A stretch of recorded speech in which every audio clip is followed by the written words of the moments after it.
জয় Hind student. এর আগের ভিডিওতে অর্থাৎ লেকচার নাম্বার 4 এ আমরা যে চ্যাপ্টার এর অঙ্কগুলি করেছিলাম সেটা ছিল যৌগিক কোণে ত্রিকোণমিতিক অনুপাত।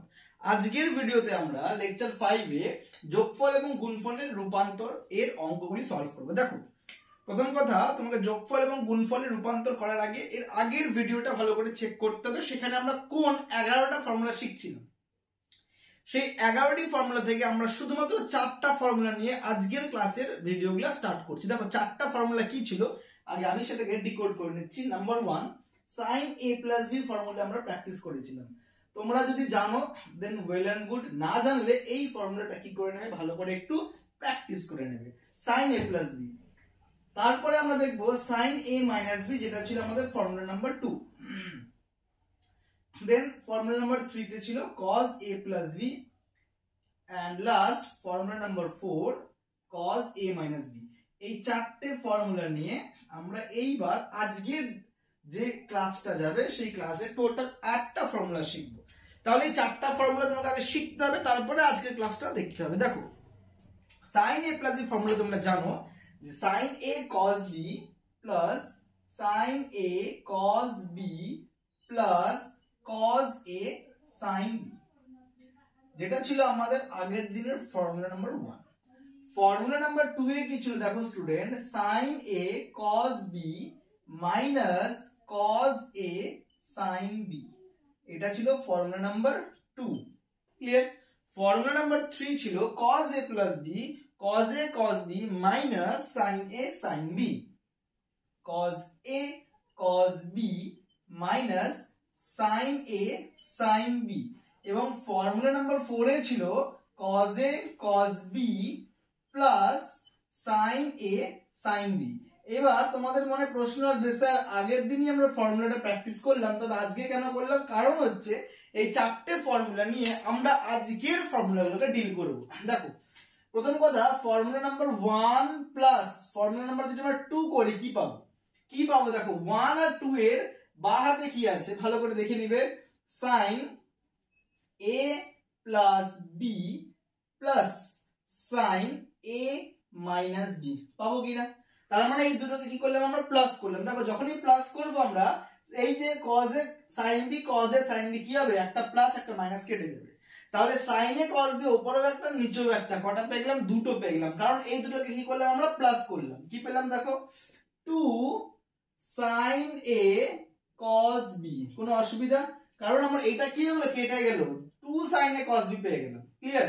কিন্তু যদি আমরা 1 থেকে 2 নাম্বার যে ফর্মুলা তাকে যদি মাইনাস করি তখন কি দাঁড়াবে দেখো। তাহলে মাইনাস করলে কি হবে, sin a plus b minus sin a minus b। যদি আমরা মাইনাস করি তখন কি হবে দেখো, যখনই আমরা এটাকে মাইনাস করব এখানে এই সাইনটা কি হয়ে যাবে, প্লাসটা মাইনাস মাইনাসটা প্লাস।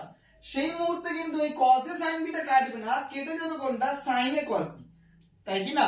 যখনই আমি মাইনাস করব cos a sin b কাটবে না, কাটবে কি, sin a cos b। এটা প্লাস এটা মাইনাস, তাহলে cos a sin b কটা হয়ে গেল, দুটো হয়ে গেল, উপরে একটা নিচে একটা। Formula 2 cos a sin b। তাহলে 1 এবং 2 কে যোগ করে পেলাম ফর্মুলা নাম্বার 12। দেখো স্টুডেন্ট, আগের দিন আমরা 11টা ফর্মুলা শিখছিলাম, তাহলে এটা স্টার্ট হলো 12। 1 আর 2 কে বিয়োগ করে পেলাম ফর্মুলা নাম্বার 13। ক্লিয়ার? এইবার আমরা কি করব, 3 এবং 4 নাম্বারকে একবার যোগ করব। 3 এবং 4 কে একবার যোগ করি, যোগ করলে কি পাবো বলো, cos a plus b এর সাথে cos a minus b এর যোগফল। ক্লিয়ার?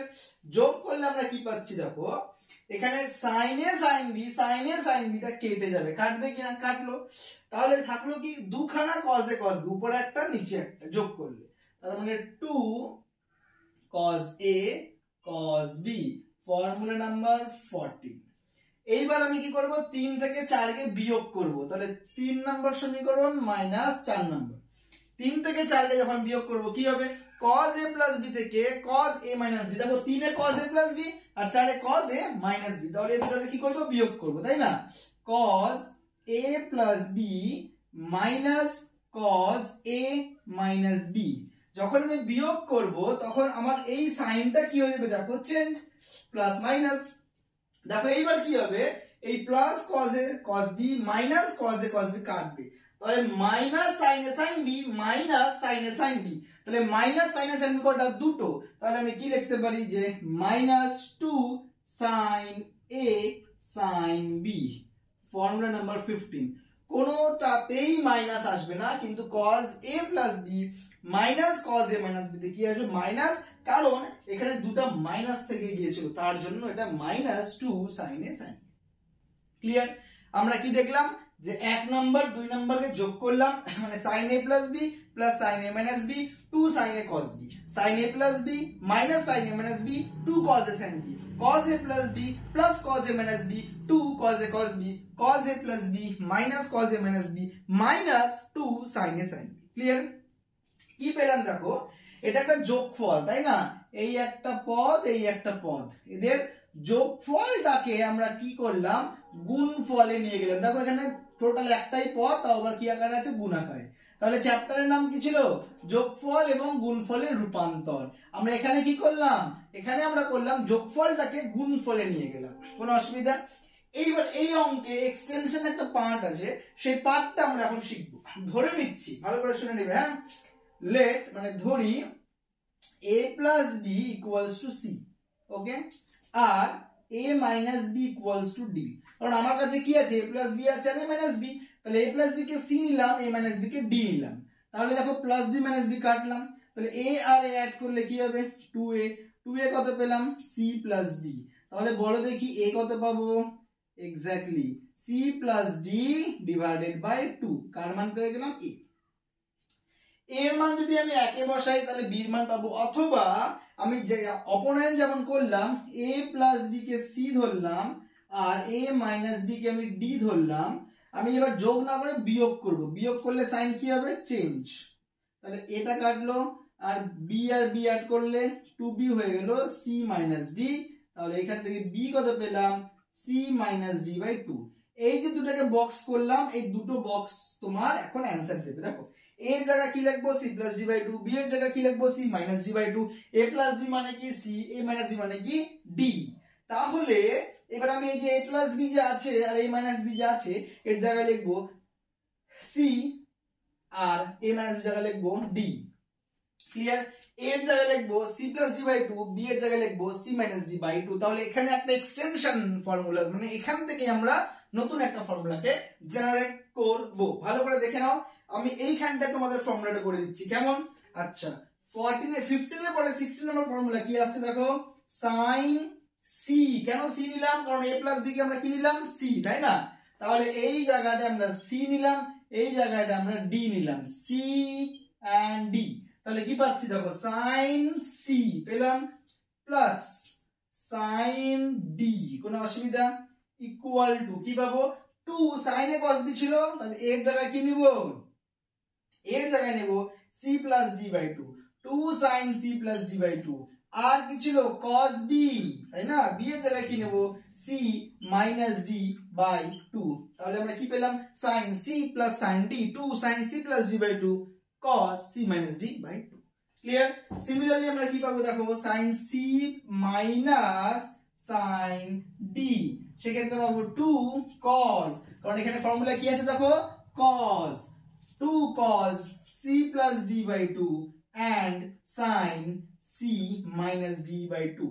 যেখানে আমি চেঞ্জ করলাম, যেমন c কে চেঞ্জ করলাম, d কে চেঞ্জ করলাম, তাই রেড করে দিলাম, হ্যাঁ, c plus d by 2 then c minus d by 2। এবার কি রইলো next part cos c plus cos d, কি পাবো দেখে নিচ্ছি, cos c plus cos d। যদি আমি এই দুটোকে কি করি যোগ করি, ফর্মুলা অনুযায়ী বলছে 2 cos c plus d by 2, কারণ c plus d কেন হলো cos a আছে, দেখো cos a cos b, a এর ভ্যালু b এর value, 2 cos c plus d by 2 and cos c minus d by 2।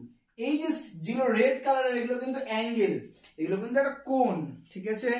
আচ্ছা তোমরা আগেও শিখেছো sin থিটা কোণ হিসেবে রিপ্লেস করি আমরা।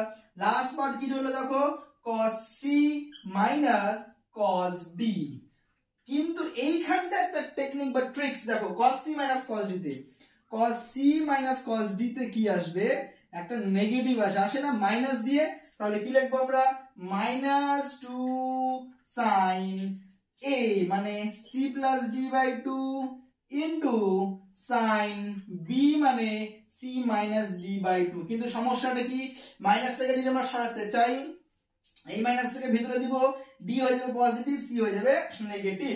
তাহলে আমরা কি লিখতে পারি দেখো, এটারই আরো একটা formula 2 sin c plus d by 2 যা আছে রাখলাম, দেন sin এই মাইনাসটাকে ভিতরে দিলাম, তাহলে কি হবে d minus c by 2। এইটা একটা এক্সটেনশন রয়েছে এই ফর্মুলাটার। তাহলে আমরা কি কি শিখলাম দেখো, ওইখানে 15 ছিল, তাহলে এবার আমরা কি শিখলাম এখানে 16 17 18 19 এর a and 19 এর b। তাহলে আমরা এই চ্যাপ্টার অনুযায়ী দেখো ক্লাস 11 এ কটা ফর্মুলা হয়ে গেল, 19টা ফর্মুলা হয়ে গেল, হলো কি না? দুটো চ্যাপ্টার শিখলাম। প্রথমে দিন আমরা কি শিখলাম, যৌগিক কোণের গুণফল, এবং আজকে শিখলাম যোগফল এবং গুণফলের রূপান্তর। যোগফল এবং গুণফলের রূপান্তর আস্তে আস্তে আমাদের 19খানা ফর্মুলা হয়ে গেল। ক্লিয়ার?